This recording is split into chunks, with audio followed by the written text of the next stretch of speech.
नमस्कार। प्रादेशिक समाचार के साथ मैं पूनम किरकिट्टा। पहले मुख्य समाचार। टोक्यो ओलंपिक में भारत ने जीता पहला medal. Weight lifter Mirabai Chanu ने 49 किलोग्राम वजन वर्ग में कुल 202 किलोग्राम वजन उठाकर जीता रजत। आषाढ़ पूर्णिमा धम्म चक्र दिवस पर राष्ट्रपति ने लगाया बोधि वृक्ष का पौधा। प्रधानमंत्री ने कहा, कोरोना महामारी के इस दौर में भगवान बुद्ध के संदेश पहले से कहीं अधिक प्रासंगिक। डाकिया और ग्रामीण डाक सेवक घर जाकर अपडेट कर सकेंगे आधार कार्ड। राज्य के हर जिले में शुरू हुई ये सेवा। और प्रधानमंत्री नरेंद्र मोदी कल सुबह 11 बजे आकाशवाणी से मन की बात कार्यक्रम में अपने विचार करेंगे साझा। और अब समाचारों से पहले जरूरी संदेश। देश भर में 18 वर्ष से अधिक आयु के सभी लोगों के लिए सरकारी केंद्रों में निःशुल्क टीकाकरण अभियान चलाया जा रहा है। हमारे युवा श्रोताओं से अपील है कि वे कोविड रोधी टीका जरूर लगवाएं और दूसरों को भी इसके लिए प्रेरित और सहयोग करें। कोरोना महामारी के प्रति आप कोई भी लापरवाही न बरतें, क्योंकि कोरोना अब भी हमारे लिए बड़ा खतरा बना हुआ है। जब तक आवश्यक न हो घर से बाहर न निकलें और इन आसान उपायों का पालन करें। मास्क पहनें, 2 गज की सुरक्षित दूरी बनाए रखें, बार बार हाथ धोएं और चेहरा साफ रखें। कोविड से संबंधित जानकारी और मार्गदर्शन के लिए राष्ट्रीय हेल्पलाइन काम कर रही हैं। इनके नंबर हैं 011-2397-8046 और 1075। इसके अलावा राज्य हेल्पलाइन नंबर 104 डायल कर समस्या का त्वरित समाधान लिया जा सकता है। टोक्यो ओलंपिक में भारत ने पहला मेडल जीत लिया है। वेट लिफ्टर मीराबाई चानू ने महिलाओं की 49 किलोग्राम वजन वर्ग में कुल 202 किलोग्राम वजन उठाकर सिल्वर मेडल जीता। चीन ने गोल्ड जबकि इंडोनेशिया ने कांस्य जीता है। राष्ट्रपति, उपराष्ट्रपति, प्रधानमंत्री, रक्षा मंत्री, गृह मंत्री और खेल मंत्री ने मीराबाई चानू को बधाई दी है। इधर भारतीय shooter Saurabh Chaudhary 10 metre air pistol event के फाइनल में 7वें स्थान पर रहे। वहीं पुरुष हॉकी में भारत ने न्यूजीलैंड को 3-2 से हराकर बेहतरीन शुरुआत की है। हालांकि तीरंदाज दीपिका कुमारी और प्रवीण जाधव की जोड़ी मिक्स्ड इवेंट के क्वार्टर फाइनल में हार गई। वहीं शूटिंग में महिलाओं के 10 मीटर एयर राइफल इवेंट में भारत की इला वलरीवन और अपूर्वी चंदेला फाइनल के लिए क्वालिफाई नहीं कर सकी। जूडो में भारत की सुशीला देवी को हार का सामना करना पड़ा। आकाशवाणी, दूरदर्शन और डीडी स्पोर्ट्स चैनल ओलंपिक 2020 के आयोजनों का व्यापक रूप से प्रसारण कर रहे हैं। ये प्रसारण आकाशवाणी और दूरदर्शन के डिजिटल प्लेटफॉर्म पर उपलब्ध है। डीडी स्पोर्ट्स, दूरदर्शन समाचार और डीडी इंडिया चैनल पर ओलंपिक से संबंधित प्रतिदिन विशेष कार्यक्रम भी प्रसारित किए जा रहे हैं। ओलंपिक में विभिन्न खेल प्रतियोगिताओं का डीडी स्पोर्ट्स पर प्रतिदिन सवेरे 5 बजे से शाम 7 बजे तक सीधा प्रसारण किया जाएगा। ओलंपिक पर प्रसारित कार्यक्रमों का प्रसारण आकाशवाणी के सभी प्रमुख केंद्रों से किया जाएगा। ये कार्यक्रम आकाशवाणी के यूट्यूब चैनल, डीटीएच और न्यूज ऑन एआईआर ऐप पर भी उपलब्ध होंगे। राष्ट्रपति रामनाथ कोविंद ने आषाढ़ पूर्णिमा धम्म चक्र दिवस पर आज राष्ट्रपति भवन में आयोजित कार्यक्रम में पावन बोधि वृक्ष का एक पौधा लगाया। इस अवसर पर केंद्रीय संस्कृति मंत्री जी किशन रेड्डी तथा संस्कृति राज्य मंत्री मीनाक्षी लेखी और अर्जुन राम मेघवाल उपस्थित थे। कार्यक्रम में राष्ट्रपति ने कहा कि बौद्ध धर्म के मूल्यों और सिद्धांतों को लागू करने से विश्व का कल्याण होगा। इधर उपराष्ट्रपति एम वेंकैया नायडू ने गुरु पूर्णिमा पर बधाई दी है। एक ट्वीट संदेश में उन्होंने कहा कि गुरु पूर्णिमा अपने उन सभी गुरुओं के प्रति कृतज्ञता ज्ञापित करने का अवसर है जिन्होंने अपनी प्रज्ञा और आशीष से हमारे जीवन को संवारा है। वहीं प्रधानमंत्री नरेंद्र मोदी ने कहा है कि कोरोना महामारी के इस दौर में भगवान बुद्ध के संदेश पहले से कहीं अधिक प्रासंगिक हो गए हैं। उन्होंने कहा कि भगवान बुद्ध ने सबसे कठिन चुनौतियों से मुक्त होने का मार्ग प्रशस्त किया है। आज हम गुरु पूर्णिमा भी मनाते हैं और आज के ही दिन भगवान बुद्ध ने बुद्धत्व की प्राप्ति के बाद अपना पहला ज्ञान संसार को दिया था। हमारे यहां कहा गया है, जहां ज्ञान है वही पूर्णता है, वही पूर्णिमा है। और जब उपदेश करने वाले स्वयं बुद्ध हो तो स्वाभाविक है कि ज्ञान संस्कार के कल्याण का पर्याय बन जाता है।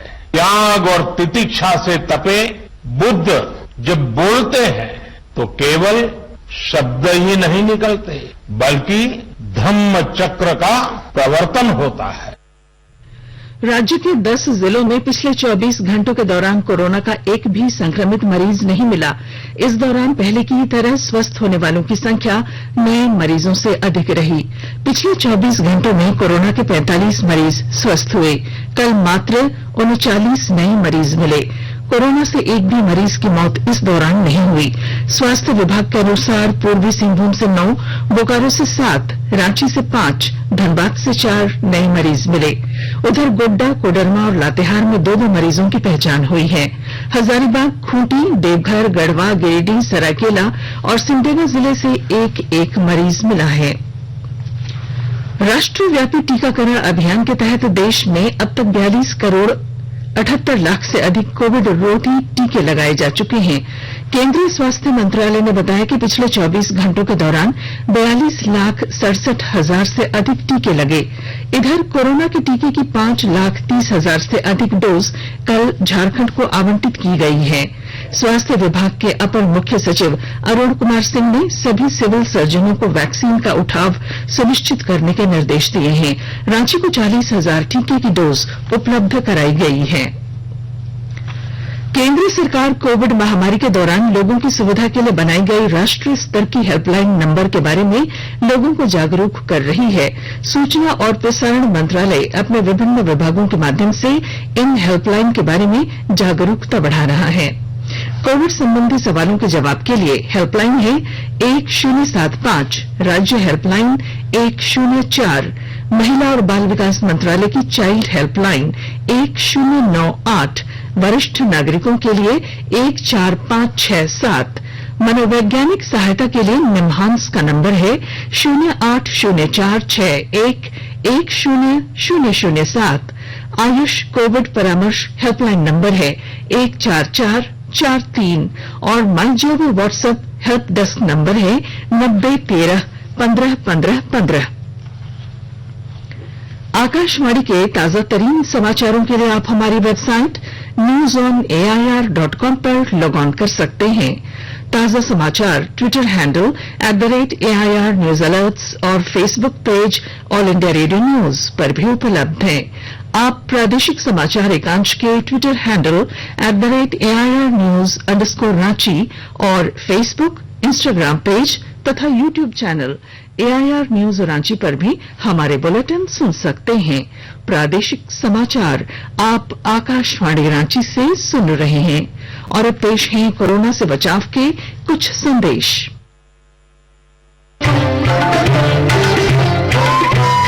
कोविड-19 से बचाव और सुरक्षित रहने के 3 उपाय।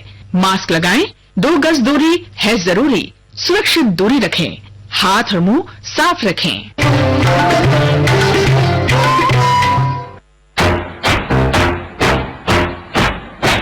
चलो मिलकर एक शुरुआत करें, चलो एक फैसला आज करें, मास्क नहीं तो टोकेंगे, कोरोना को रोकेंगे, चलो एक वादा करते हैं, चलो एक वादा करते हैं, मास्क नहीं तो टोकेंगे, कोरोना को रोकेंगे। भारत सरकार द्वारा जनहित में जारी। प्रादेशिक समाचार में आपका फिर स्वागत है। लोग अब घर बैठे अपना आधार कार्ड अपडेट करा सकेंगे। इसके लिए डाक विभाग और UIDAI के बीच एक समझौता हुआ है। इसके तहत डाकिया और ग्रामीण डाक सेवक लोगों के घर घर जाकर उनके आधार कार्ड में मोबाइल नंबर, पता या अन्य आवश्यक चीजों को अपडेट कर सकेंगे। राज्य के हर जिले में इस सेवा की शुरुआत कर दी गई है। सरकार ने कहा है कि राष्ट्रीय पात्रता सह प्रवेश परीक्षा नीट और अन्य संयुक्त प्रवेश परीक्षाएं निरस्त करने की कोई योजना नहीं है।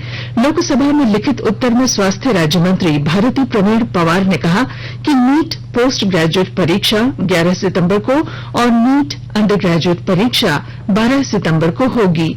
भीड़ भाड़ और लंबी दूरी की यात्रा से बचने के लिए देश में परीक्षा केंद्रों की संख्या बढ़ाई गई है। स्वास्थ्य राज्य मंत्री ने बताया कि परीक्षा संचालन में कोविड संबंधी सभी नियमों का कड़ाई से अनुपालन किया जाएगा। सभी परीक्षार्थियों को सुरक्षा किट उपलब्ध कराए जाएंगे। कोरोना संक्रमण के इस समय में पाकुड़ जिला प्रशासन किसानों को किसान क्रेडिट कार्ड योजना का लाभ देने के उद्देश्य से ग्रामीण इलाकों में विशेष अभियान चला रहा है। विस्तृत ब्यौरा दे रहे हैं हमारे पाकुड़ संवाददाता।